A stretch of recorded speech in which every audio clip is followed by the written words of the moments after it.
8 weeks in and no end in sight to the state budget crisis.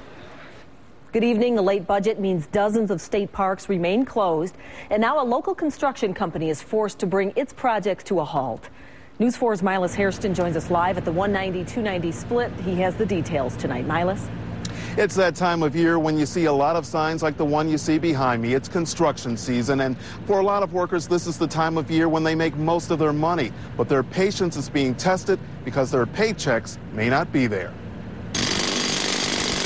The PZO Construction is halting work on road projects because New York State is no longer paying on time because of its budget crisis. We found out as of right now there was no emergency spending appropriations so that we would get paid, and that in fact our checks were not cut last week as we expected them to be. With contractors like the PZO pulling out, construction delays could cost the state, which is already sinking in financial problems, even more money to complete the projects. They will get interest payments, which is the part that doesn't make a lot of sense why the governor's not paying some of these folks. It means that my family's going to struggle.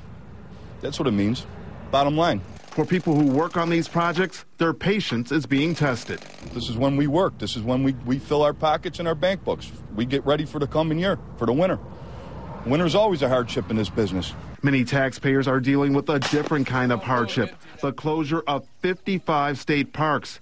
The budget-related move isn't popular with people who are fed up with politics. There was a movement here at Albany right now at around 7:30 at night with negotiations going on where they're going to take $6 million and use it for the parks.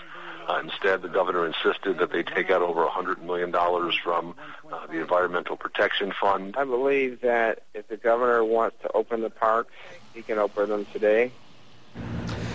So some political leaders say the governor is playing politics with the parks, but the bottom line is the parks that were closed remain closed and no word on when they're going to open. As for construction projects, the state DOT says there are 500 projects taking place across the state. About 80 have come to a halt. News 4 will, of course, follow both stories and bring you the latest developments. Reporting live, Milas Hairston for the 10 o'clock news.